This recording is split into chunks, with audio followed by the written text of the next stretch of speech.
Tell me about the campaign.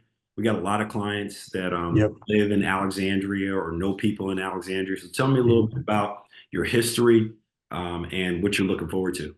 So I think for me, this campaign is really about talking about experience. I think one of the things that you and I, and particularly you being kind of on the inner circle of things, I decided not to run for mayor specifically so that one, I have a much better shot of staying on council and adding to the experience of council. We will have probably the least experienced council in probably decades. Hmm. And I think it would have been a shame if I had ran and somehow lost. That council, I don't think would have been equipped. I'll be honest with you, would not have been equipped to keep Alexandria sustainable. Hmm. I appreciate my colleagues' work, but I think many of them have not had to cut budgets, have not had to work through a recession, have not had to work through metro shutdowns and a pandemic, or some of them have. But those things that are going to test the city and Hmm. understanding the city infrastructure and what we can and cannot afford, I think you need somebody that has seen that um, those austere days, that knows what this community will accept and won't accept. And so I wanted to bring my leadership back.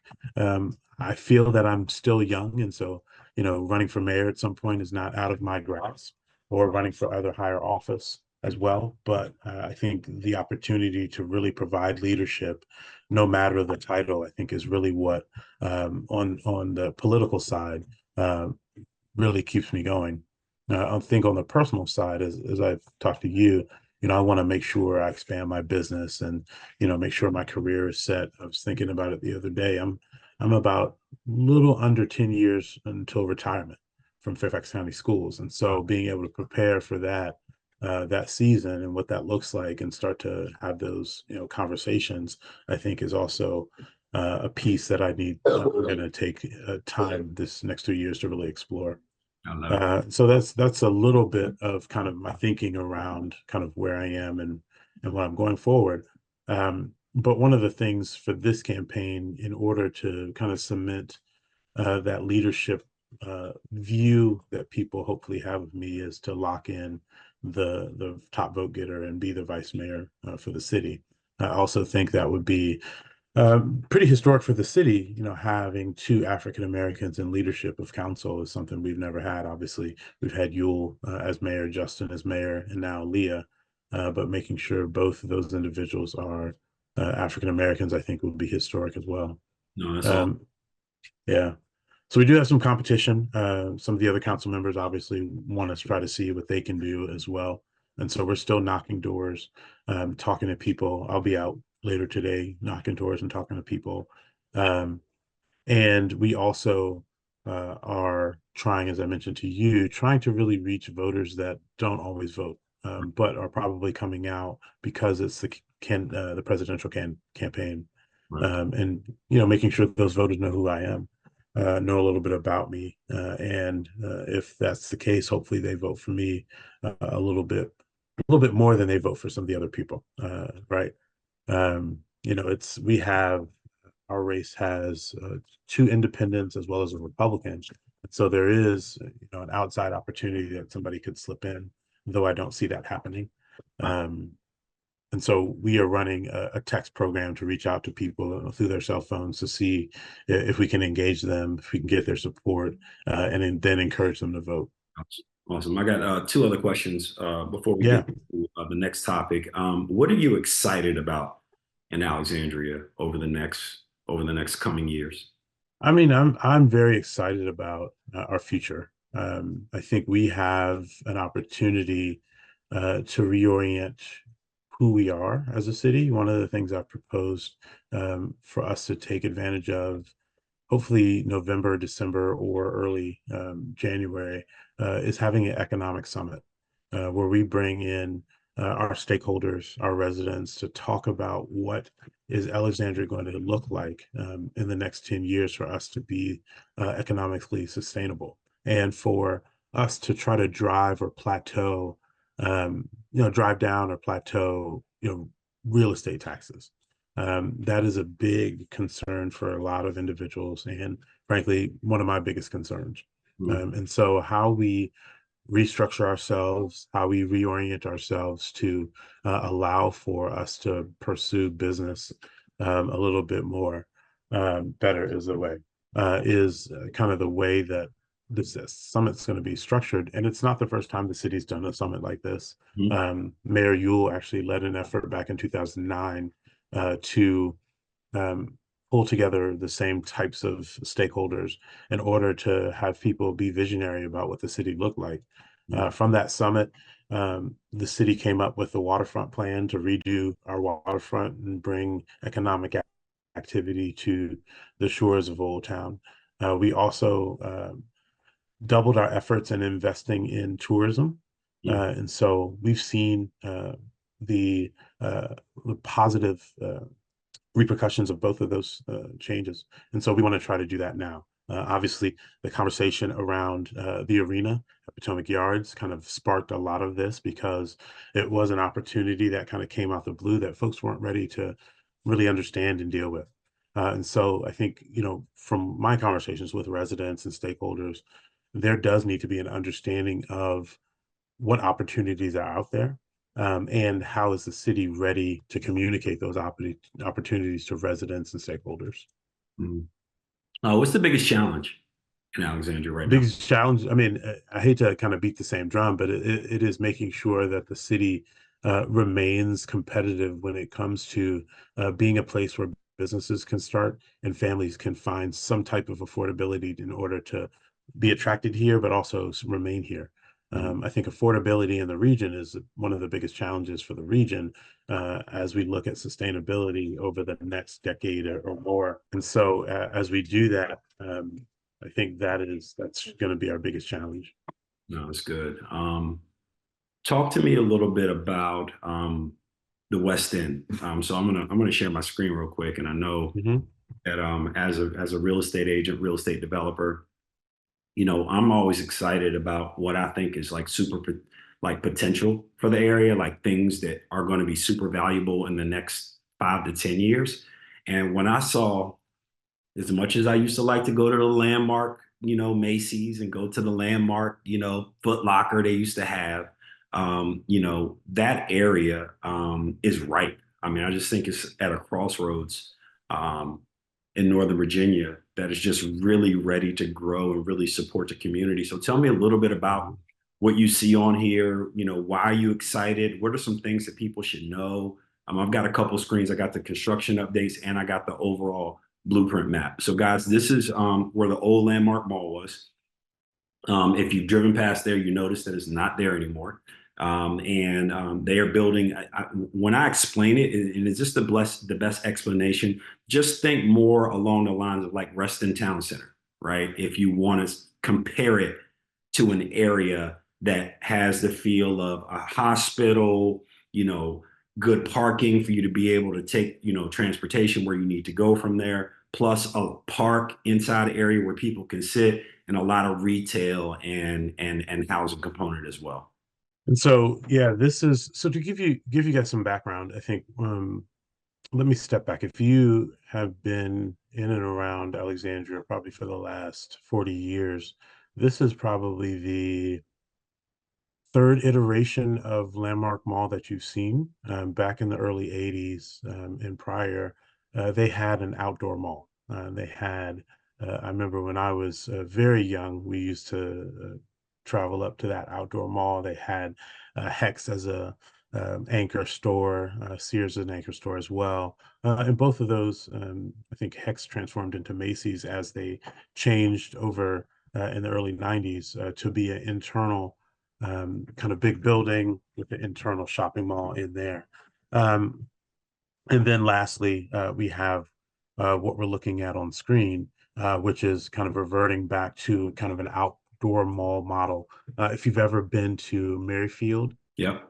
the best example of what hopefully we'll see something similar here where you have in some of the lettered buildings you have residential or possibly commercial buildings, but on the first floor you have first and second floor you might have ground floor retail. And so that's what you're looking at as you see the red lining on many of these buildings. Those are going to be areas where ground floor retail leads on that first floor, and folks can come and shop and sit and eat and dine, and hopefully uh, come and value that area. On top of most of the buildings, you are going to have a residential, whether it's condos, whether it's apartments. There are going to be a couple of townhome areas. I believe M is going to be a townhome area. Trying to look at this to make sure, get my alignment right. But most of it is going to be either market rate or market rate apartments or condos. As you can see on the western side of the property, you're going to have a hospital campus. Mhm. That is now going to be kind of the anchor that in the past a Macy's, a Hex, a Sears kind of held. Retail, as we know it, has changed greatly, even before the pandemic, but definitely during the pandemic. And so I think the idea here is that we are not necessarily leaning into the retail as the active anchor that's going to hold down the site. But what we've seen in the marketplace is that hospitals are able to do a similar thing. There are a number of hospital projects throughout the U.S. That are kind of leaning into the hospital being the anchor for development to expand around it. And so that's really the look of what we're going to see here. You do have some particular community amenities here on site. There is going to be an affordable housing component. I believe it's actually letter J, which is going to be a part homeowner, excuse me, part fire station, and on top of that, affordable housing. If you're familiar with the firehouse project we have in Potomac Yards, that is something similar where you have a firehouse. And then on top of that, you have, I believe it's actually 64 units of affordable housing that are committed to the city and therefore we believe the eternity. And so this is going to be a similar project. Around that, you are going to have, again, residential opportunities. We have approved, I believe we've already approved E, G, and I, those three buildings, the kind of general SUP. If you were to drive by the site right now, all you would see is the existing parking lot. One of the benefits of using this site is to take advantage of parking. And so you have already a parking lot there. You don't, frankly, for the folks developing their property on the site, they don't have to lean in as heavy on parking opportunities underground. There are going to be some, but it's not as heavy as a regular project would have to lean in to parking for people coming to the site because we have, I can't remember the exact number, but I want to say I think it's over maybe 700 spaces, if not more, Wow. in that parking garage. And that is, again, a parking garage that existed with the previous shopping center. We do know that the hospital campus as well will have some parking as well in particular for their employees, not necessarily for visitors, because visitors are going to be able to use the existing parking garage. So one of the things that we will be gearing up to do with this, and before I get there, I also want to make sure if we scroll up a little bit, we can see the Terrace Park. There is going to be a park and open space, not only on that upper north east section of the property, but as you can see throughout the central area as well. And that area of park, the lighter green in the middle and F and N, are also going to have some programmatic opportunities for different buildings, smaller buildings that we put there, and opportunities to program the space. Whereas the Terrace Park is going to be kind of more or less kind of untouched open space that Gotcha. we're planning. There is, I believe, a component where there's the ability to kind of walk through the Terrace Park because it is going to be kind of terraced off, as we call it. But for the most part, that's not going to be active open space. One of the big things is really going to be the connections. You see, there are four different connections, two coming off of Van Dorn, and then two at the bottom coming off of Duke Street. And so, if you're familiar with what the site was in the 90s until a couple of years ago, you had to go on ramps to get to the site and into the site. You did have an access point off of Van Dorn, but there were really only two main access points into the site and about two main access points out of the site, one on Duke Street and one on Van Dorn. And so this is going to open up some more opportunities for more free flowing traffic throughout, kind of coming in and onto the site. And it's going to also provide a much better level of walkability onto the site. So if you are a West End resident, you don't have to get in your car to come over to the West End development. I just want to let folks know, I always refer to it as Landmark because that's what I grew up on, but it is officially called the West End. And so as you walk into this part of the West End development, you will see that they're going to take solid steps to make sure there's a better pedestrian vibe for this particular development than what we had before. It's awesome. Awesome. Real quick, talk to Yeah. me about construction, just timelines, things like that. I know they put some updates on there about the transportation. Mhm. And guys, you can go on to westnva.com. I have added my name to their email newsletter. They give you really timely updates, real good information about what's coming. But tell me a little bit about the timeline, about when you think that all this stuff is going to be able to be used by people. Mm. So the timeline is going to be interesting. What you showed with the transit hub is on site right now so that people, particularly our West End residents, can move throughout the West End using that transit hub. We are going to expand that, continue to expand that, having Dash and Metro come there with bus opportunities, having hopefully some other BRT, bus rapid transit system along the corridor as well that'll be able to take advantage of that transit hub. In terms of timelines are going to be interesting because we know construction is interesting right now, and frankly, financing of construction is interesting. But again, we've approved first two buildings. We have also, about a week and a half ago, the hospital broke ground because the hospital is going to be the anchor. That's, we believe, one of the first buildings that is going to be delivered. We know that's going to be delivered in 2028. And we do believe in around that time, you're going to have the delivering of maybe two or three of the buildings that have been already approved. I would be surprised if we did not see in the next year or two the approvals of at least two or three other buildings and probably the townhouses as well, just to get those up and moving and up and rolling. If you drove by the site right now, you would see that the infrastructure is being put in for the site. And so the streets are being laid out, the sewage and stormwater infrastructure is being laid out on the site as well. And I will say this site is kind of prepared to take on some of the stormwater challenges that Alexandria's had in the past. As we know, climate change is a real thing and is continuously getting a little bit more disruptive seemingly every year. And so this site is going to be ready to take on that challenge, having enough ability to either keep and hold stormwater or to be able to push it out to the site to the appropriate places. And so as we again hope to see this development come forward, the idea is that we'll probably see more movement in the next decade. This is a full development that is meant to probably not come to full realization for a number of decades. As you want to look at comparisons, you look at Potomac Yards, you still have places in Potomac Yards that have not seen their full development. Though we might hear about some of those properties moving forward soon, you don't have a project in mind that could kickstart development outside of the hospital in this area. And so once the hospital hits, we'll probably see much more development on the West End Alexandria. That's awesome. That's awesome. All right, Yeah. guys, make sure you log into the site. Make sure you reach out to our friend, John Chapman. He's a friend of the AJ team, has been a long time just advocate for what we do in the community. We've done some partnerships with him, which have been great as he makes his bid as a returning, right? How many years have you been on council? So I've done 4 terms, so about 12 years altogether. 12 years and lifelong Alexandria resident, Yep, fourth generation.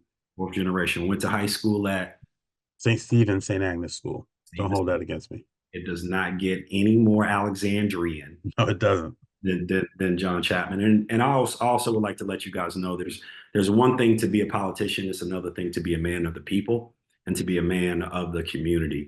And that's why I've taken the time to really have more conversations to offer my support and to also make sure you guys know about our friends on the AJ team. So couple things. I'm gonna put you on the spot real quick, guys. Put you on the spot. All right. So best pizza in Alexandria. Oh, don't do that. Don't Come do on, that. baby. Oh man. So Your favorite pizza Let me right get. now. Oh, okay. My favorite pizza is going to be Strozzi Okay, in where's it? Delray. In Delray. All right. What type of pizza is your go? It is. Oh gosh, now you are putting me on the spot. Okay. Um, so now I got to change my answer. There's a Detroit deep dish spot in Old Town that's also up there on my list. Gosh, and I'm forgetting their name right now. Oh, this is gonna kill me. Okay. You Okay. got to prepare me for these questions. No, I gotta get Oh, real. I gotta get the real, like real deal because it can change from time to time. My it pizza, can. It definitely can. and y'all got It enough food. definitely can. And I will say, we have a lot of pizza establishments. Like there was a recent article asking, does Alexandria have too much pizza? I don't think there can ever be too much pizza because there's so many different types, Yes. and you can find some really good pizza all around the city. No All right, question about it. so we're gonna do a video of the best pizza. You and I, we're gonna get in the car, Mm, videographer, and we're gonna go around and we're gonna like do like a taste test. 100% down. 100% down for that. All right, cool. Second is best wings. Where can I get the best wings in Alexandria? Ooh, best wings. So my best wings are still at Joe Theismann's in Alexandria. They have big wings. They're full of meat and they taste great. Love it, love it. Steakhouse. Where's your go-to steakhouse? Ooh, steakhouse. So I got a couple. You got a couple of choices because we've had some new steakhouses move into the area. But um, my favorite steakhouse. Ooh, you are putting me on the spot, man. It's got to be 1799. I'm sorry. Like 1799, if you haven't been there, it's a steakhouse in Old Town, great quality. Food is fantastic, atmosphere is fantastic. Yeah, And one of the only black-owned steakhouses in the DMV. indeed. Right. Absolutely. So I want to make Absolutely. And our good friend, the owner, Jay, is looking at expanding his footprint elsewhere in the city. And so hopefully in the next few years, we'll have a couple of places where we can go for their fantastic food.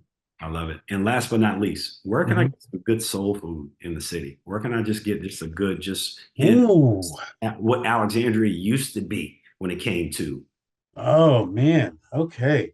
So soul food. See, most of our soul food spot have soul food presence has diminished, I will yeah. say, and I'm sorry to say that.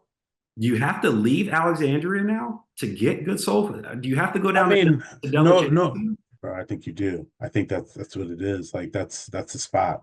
And technically it's Fairfax County, but it does have an Alexandria, address. And so, we pull that into the city and say that's part ours, even though it's not that type of thing. But Del J's is fantastic. We have had, unfortunately, we've had a couple of folks retire out of the business, and so we've lost some soul food opportunities. If you want some type of soul food, I mean, you go back to 1799, they have some really good stuff outside of being just a steakhouse. They bring some of that soul as well. That's good. That's good. And last but not least, if someone wanted to enjoy a good cigar, where Hmm. do they go to enjoy a good cigar? So good cigar. So I've got a couple spots. I always go to 219 restaurant in Old Town. Mhm. If you have a buddy who is a member, there's Rex. It's a cigar. It's a members only spot, and so it's kind of limited in terms of opportunity. But right across from 219 is also Virginia Tobacco. They also have a little spot where people can hang. And then I got to go back. I got to step back to one question, the last question, because I did forget about somebody, and they're going to kill me if they see this video. Is Hen Quarter. Hen Quarter has great soul food. They have a great soul food brunch. Um, and it's a toss up between them and Della J's. I will say, um, I think I'm also kind of bitter because I'm never able to get in there on Sundays for brunch because all the members of my church always flock to Hen Quarter, and so if you're late, you're late and you're not eating there. So maybe a little bitterness. That's why I kind of blocked it out of my mind. That's awesome. Well, thank you. And I know this time next month, some of your choices will change. Oh, absolutely. Absolutely. That's what I Because love. I'll probably get a couple of calls from some business owners saying what happened. And I'll be like, oh, yeah, yeah, yeah. I'll pick you next time. That's right. That's right. So before we get out of here, what's one thing that anyone who's watching this can do to help you, John Chapman? First, vote. If you're an Alexandria resident, make sure you vote. You all know this is a big election as well, and so making sure that you are accounted for in the voters booth is key. For me personally, spread the word. Campaigns thrive on spreading the word about interactions with candidates, and so if you have a good feeling from this video, spread the word about it. Also. Campaigns, even this late date, as close to election, we are still moving and grooving. And so, if you want to volunteer to help our campaign get the word out, to help me work to lead Alexandria, we'll definitely take your support. And then finally, all campaigns are begging you for money, and so any investment that you can make into a campaign will definitely be used for volunteers, for getting the word out, for locking in the votes that are needed this election. So you can support the campaign by going to Chapman for Council, the number 4 council.com, and letting us know how you can help. That's awesome. Guys, get out and vote. Local elections matter more than you know. Absolutely. Your local officials, and it's funny during this call. I know your family was right, and Hmm. like, I think people underestimate the work that it takes to be a local servant of the people, right? Because Absolutely. you still got a full-time job, you're still a That's right. full-time husband, you're still a full-time dad, but you also are on the board really of a major Hmm. thing where you really look at the budget that Alexandria moves and the impact that it has in the area, and really the impact it has in the state and in the entire region. Hmm. You're really making big decisions. And that really, when you talked about the experience, like everyone wants new, and new is good, right? But you Hmm. also have to have new with experience as well, You right? definitely do. And that has to mix well. And sometimes when the experience is so old and so out of like touch, right? And you got new, it's hard to get them to connect. But that's the beautiful thing I love about you, John, is I know that you're close enough when it comes to experience to the new, right? So you can bring in the new ideas, the new people, and really bring your experience. And that's when really things start to work. So I appreciate your Right. time. Thank you. Absolutely. All right, guys. All right.